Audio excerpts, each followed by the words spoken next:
ভারতের ভেতরে ক্রমেই বেড়ে চলেছে কূটনৈতিক উদ্বেগ। কারণ সীমান্তের গা ঘেঁষে আবারও সচল হতে চলেছে লালমনিরহাটের পুরনো বিমান ঘাঁটি। আর এই পরিকল্পনার পেছনে রয়েছে এশিয়ার শক্তিধর দেশ চীন। প্রত্যক্ষ কোনো প্রমাণ না থাকলেও ভারত যেন তা পুরোপুরি নিশ্চিত।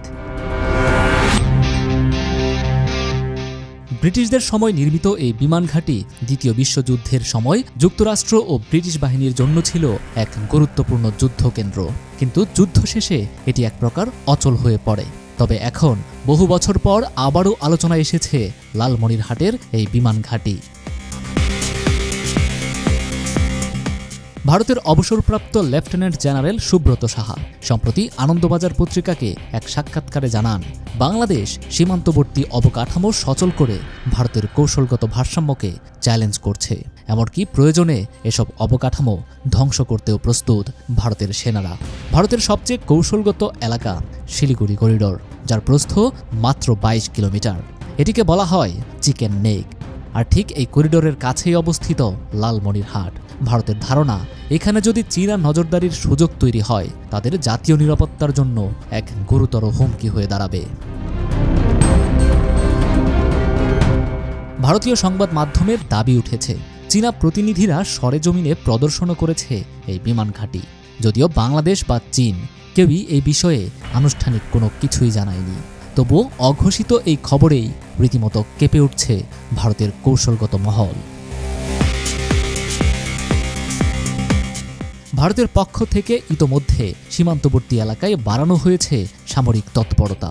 মোতায়েন করা হয়েছে রাফায়েল যুদ্ধবিমান, সুপারসনিক মিসাইল ও S-400 ডিফেন্স সিস্টেম।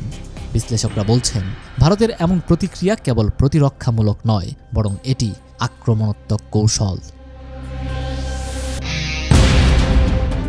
বাংলাদেশের অন্তর্বর্তী সরকারের প্রধান উপদেষ্টা ডক্টর মোহাম্মদ ইউনূসের নেতৃত্বে সম্প্রতি একটি বেইজিং সফর হয়েছে, যেখানে অর্থনৈতিক ও অবকাঠামোগত বিনিয়োগ নিয়ে আলোচনা হয়েছে। কিন্তু সামরিক চুক্তির কোনো প্রমাণ এখনও মেলেনি, এমনটাই জানিয়েছে পররাষ্ট্র মন্ত্রণালয়ের ঘনিষ্ঠ মহল। কিন্তু এর পরেও ভারতীয় মিডিয়ায় একের পর এক রিপোর্ট আসছে লালমনিরহাট বিমান ঘাঁটি নিয়ে।